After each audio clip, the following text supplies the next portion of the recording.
प्रिय छात्रों नमस्कार। एक बार फिर से आप सभी का आज की मैथ क्लास में स्वागत है। तो आज का प्रश्न है, निम्नलिखित में से प्रत्येक में k का मान ज्ञात कीजिए ताकि तीनों बिंदु संरेखी हों। देखिए हमें यहाँ तीन बिंदु दिए हुए हैं और ये तीनों बिंदु क्या हैं, संरेखी हैं। जो पहला बिंदु है वो x1 और y1 और जो दूसरे बिंदु के जो निर्देशांक होंगे वो आपके x2 और y2 होंगे और जो तीसरा बिंदु है ये होगा x3 और y3। तो हम ये लिख लेते हैं। तो जहाँ x1 7 हो गया, x2 5 और x3 हो गया 3 और y1 -2, y2 1 और y3 हो गया k। क्योंकि ये तीनों बिंदु संरेखी हैं अतः इनसे बने त्रिभुज का क्षेत्रफल 0 होगा। क्योंकि ये तीनों बिंदु संरेखी हैं अतः इन बिंदुओं से बने त्रिभुज का क्षेत्रफल 0 होगा। संरेखी का मतलब होता है कि जब तीनों बिंदु एक ही रेखा में हों, जब एक रेखा में होंगे तो उनसे बने त्रिभुज का क्षेत्रफल भी 0 होगा। इसलिए त्रिभुज का क्षेत्रफल का सूत्र हम लगाएंगे 1/2। अब देखिए x1 यहाँ ब्रैकेट छोड़ दीजिए। मैं एक तरीका आपको बता रहा हूँ। x1 यहाँ पर आप लिख दीजिए x2, फिर ब्रैकेट बना दीजिए और फिर यहाँ पर लिख दीजिए x3 और यहाँ पे फिर ब्रैकेट आ गया। अब देखिए x1 यहाँ पे आएगा आपका y2 - y3, एक साइक्लिक क्रम में आएगा। 1 के बाद 2, 2 के बाद 3 और 3 के बाद फिर से 1 आएगा। तो y2 - y3, तो यहाँ पे आएगा y2 है तो यहाँ पे आएगा आपका y3 - y1 और y3 के बाद हो जाएगा आपका y1 - y2 ब्रैकेट 1 = 0। क्योंकि ये बिंदु संरेखी हैं इसलिए इनका जो क्षेत्रफल होगा वो 0 हो जाएगा। देखिए इस वीडियो को आप अंत तक देखते जाएं और इस वीडियो के अंत में मैंने आपके लिए एक प्रश्न होमवर्क के लिए दिया है और उसे आप सॉल्व करके मुझे ज़रूर कमेंट करें। तो हम इसका क्षेत्रफल निकाल लेते हैं। 1/2 x1 7 हो गया, y2 - y3 यानी कि 1 y3k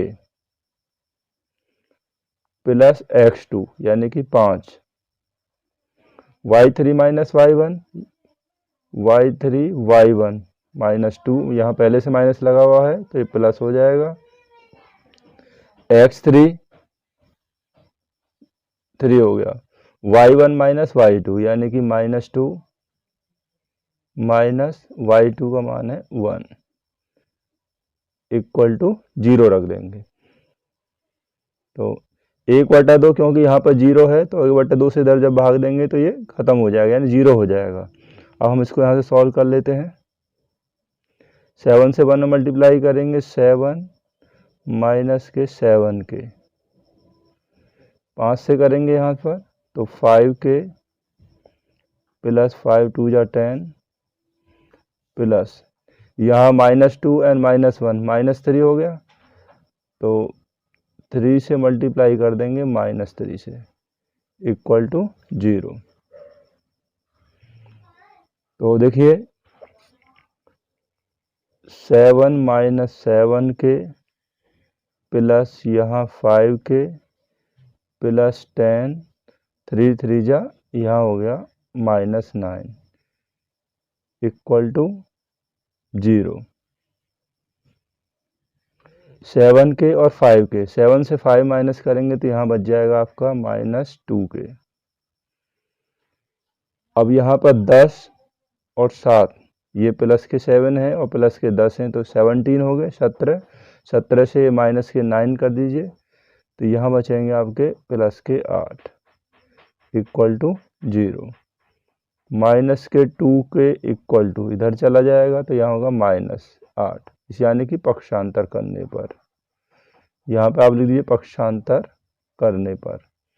माइनस से माइनस कैंसिल कर लेंगे तो k = यानी कि 2k = 8 हो गया तो k = 2 4 जा 8, तो यहाँ k की वैल्यू हो गई 4 हो गया। k equal to 4। अब हम इसका सेकंड पार्ट लेते हैं, जहां x1 y1 x2 y2 और x3 और y3, इसको भी हम लिख लेते हैं। क्योंकि ये बिंदु संरेखी हैं, अतः इन बिंदुओं से बने त्रिभुज का क्षेत्रफल शून्य होगा। जैसा कि मैंने पहले बताया कि बिंदु संरेखी होते हैं तो उनसे बने त्रिभुज का क्षेत्रफल शून्य होता है, तो इसलिए त्रिभुज का क्षेत्रफल हो जाएगा 1/2। वही तरीका x1, यहाँ ब्रैकेट आप लगा दीजिए, प्लस x1 के बाद x2 लिख दीजिए, फिर एक ब्रैकेट लगा दीजिए, और x2 के बाद आप लिख दीजिए x3, फिर एक ब्रैकेट। अब यहाँ पे आएगा आपका y2 माइनस y3, 2 और 3, और यहाँ 2 के बाद आएगा यहाँ पे आपका y3 माइनस y1, और यहाँ 3 के बाद आपका फिर आ जाएगा 1, यानी कि y1 minus y2 equal to 0। x1 x2 x3 y2 y3 और y3 y1 और 3 के बाद y1 और y2।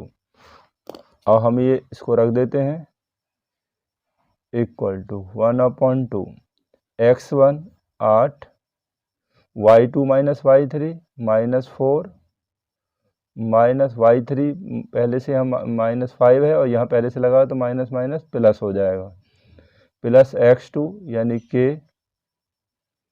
y3 माइनस y1 तो y3 यानी कि -5 माइनस y1 यानी कि 1, प्लस x3 2 और y1 माइनस y2 यानी कि 1 माइनस y2 यानी कि माइनस के 4 हैं, तो यहाँ पहले से माइनस लगा हुआ है तो यहाँ प्लस हो जाएगा, इक्वल टू 0। बस आपको चिन्हों का ध्यान रखना है, जब भी आप प्लस माइनस यहाँ पर रखेंगे तो उसमें कोई गलती नहीं होनी चाहिए। 1/2 जब 0 से मतलब डिवाइड करेंगे तो यहाँ ये 0 हो जाएगा, तो आप इसको ऐसे रख दीजिए। 8 मल्टीप्लाई 5 से 4 गया तो 1 बचेगा, प्लस k मल्टीप्लाई 5 और 1 माइनस के 6, दोनों माइनस के हैं तो माइनस माइनस जुड़ जाएगा, लेकिन साइन जो होगा वो माइनस का ही आएगा, प्लस 2 मल्टीप्लाई 4 और 1 कितना हो गया 5 इक्वल टू 0। 1/2 को जब इधर ले जाएंगे 0 में डिवाइड करेंगे तो 0 हो जाएगा, क्योंकि ब्रैकेट से पहले था ये। अब यहाँ से आगे हो जाएगा 8 1 जा 8, 6 के से मल्टीप्लाई करेंगे माइनस 6k, 5 2 जा 10 इक्वल टू 0, यानी कि 10 और 8 यानी कि 10 और 8 कितने हो गए 18, 18 minus 6k equal to 0, minus के 6k इक्वल टू यहाँ 18 जो है इधर आएगा तो ये प्लस का माइनस हो जाएगा, माइनस 18, माइनस माइनस कैंसिल हो जाएगा, तो 6k इक्वल टू 18, और 6 से इसको डिवाइड कर दीजिए तो ये हो जाएगा k इक्वल टू 3, यानी k की वैल्यू यहाँ पर 3 हो गई। तो इस तरीक़ा से हमारे दोनों भाग सॉल्व हो गए।